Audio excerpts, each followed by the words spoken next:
So my study was a planned secondary analysis of the phase 3 randomized clinical trial RTOG-0617. What this study looked at was the role of radiation technique in a large prospective clinical trial. The reason that we looked at this study with regards to radiation technique is there's a lot of controversy over the optimal technique for locally advanced non-small cell lung cancer.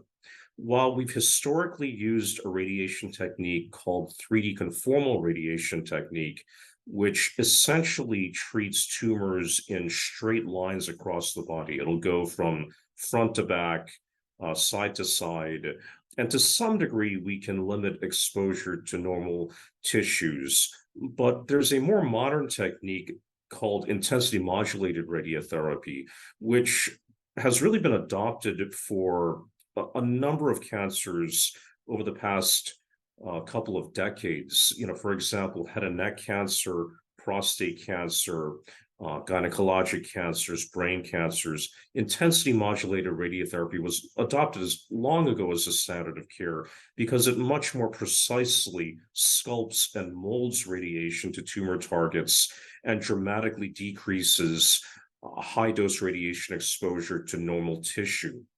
So we looked at RTOG 0617 to determine, were there any differences in patient outcomes with respect to radiation technique?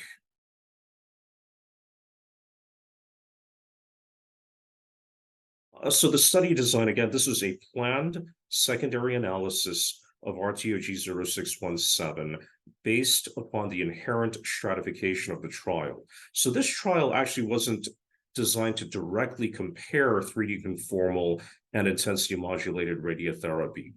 What it was designed to do was look actually at the potential role of cetuximab and the role of radiation dose escalation. The primary results of that trial have already previously been reported, but given that a randomized trial comparing the techniques is unlikely ever to be performed, the trial was designed with radiation technique as a stratification factor. And so what that resulted in was an equal distribution of radiation technique in both the 60 and 74 gram arm of the trial. Roughly half of patients were treated with 3D conformal technique, and half of patients were treated with intensity modulated radiotherapy in both arms of the trial. And that's what really enabled this analysis.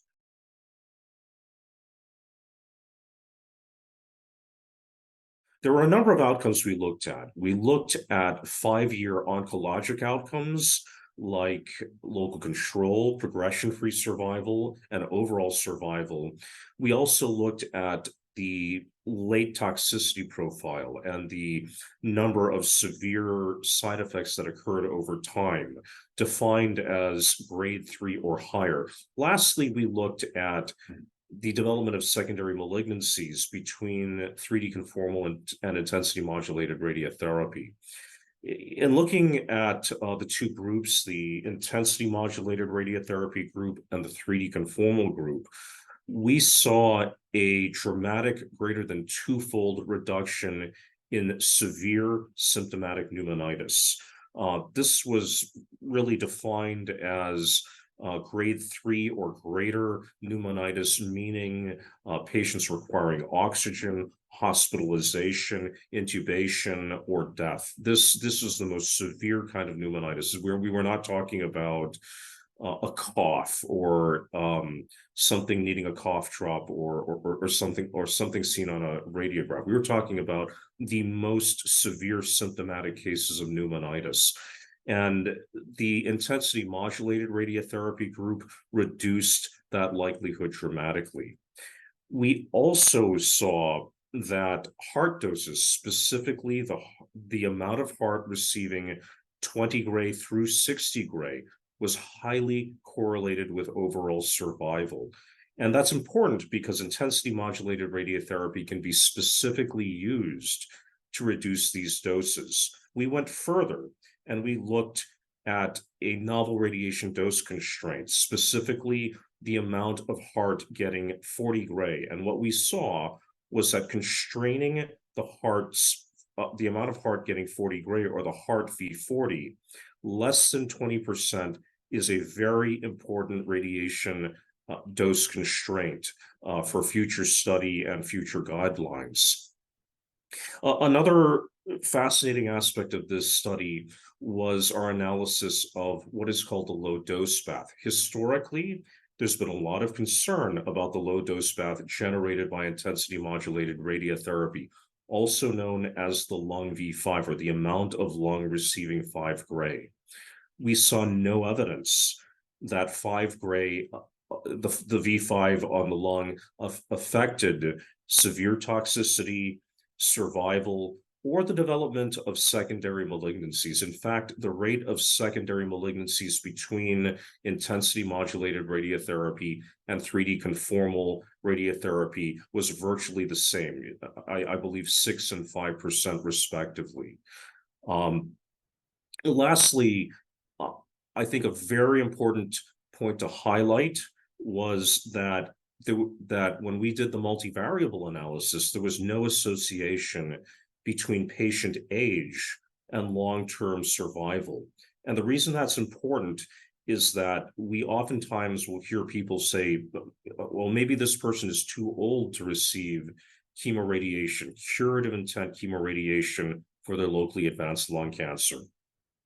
These findings really demonstrate we should not be discriminating against patients for curative intent chemoradiation on the basis of age alone. Perhaps they may have some other comorbidity that might preclude them, but age in of itself, we really should not be discriminating against the elderly in terms of offering a chance for cure.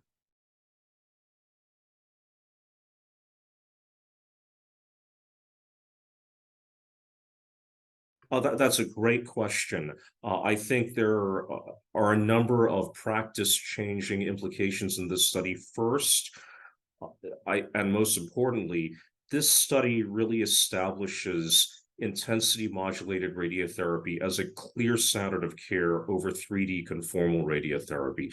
As I mentioned previously, we turned the page on 3D conformal radiotherapy for head and neck cancer, brain cancers, prostate cancers, etc., long ago, 20, 30 years ago. The time is here to turn the page on 3D conformal radiotherapy for locally advanced lung cancer. In the United States, we continue to see resistance from third-party payers, for example, to even reimburse for intensity modulated radiotherapy because it is more labor-intensive and costly. But I think what's important about this study is that the improvements in dosimetry associated with intensity modulated radiotherapy translated into a very clear benefit to patients in terms of severe pneumonitis as well as doses of radiation to the heart. I think this study also has implications for national and international treatment guidelines. For example, the cardiac doses I mentioned previously, like the heart V40 gray, there isn't currently guidance in the National Comprehensive Cancer Network guidelines. And my hope is that as a result of this study, there would be an incorporation of cardiac dose constraints with regards to the heart V40 into the guidelines. I also think that this study has implications for guidelines on the low dose bath, the V5. This study really argues against low dose bath or V5 constraints, and that is important because constraints like lung V5 constraints degrade plant conformity, which is probably counterproductive if we're trying to minimize cardiac and lung doses. So this study really confirms the importance of conformity for lung cancer rather than optimizing by the low dose bath, which is something we really knew for a number of disease sites like gastrointestinal cancers, brain cancers, et cetera, for a long time. And, my hope is that in 2023, we're able to move the needle forward towards intensity modulated radiotherapy with maximum conformity going forward into the future. I'd like to acknowledge the principal investigator, Jeff Bradley, who's been my mentor on this project for years, as well as all of the other NRG oncology co-authors. I also would like to acknowledge the patients who participated in RTOG 0617. I'd like to acknowledge NRG Oncology and the Biostatistics Group who worked tirelessly on this project.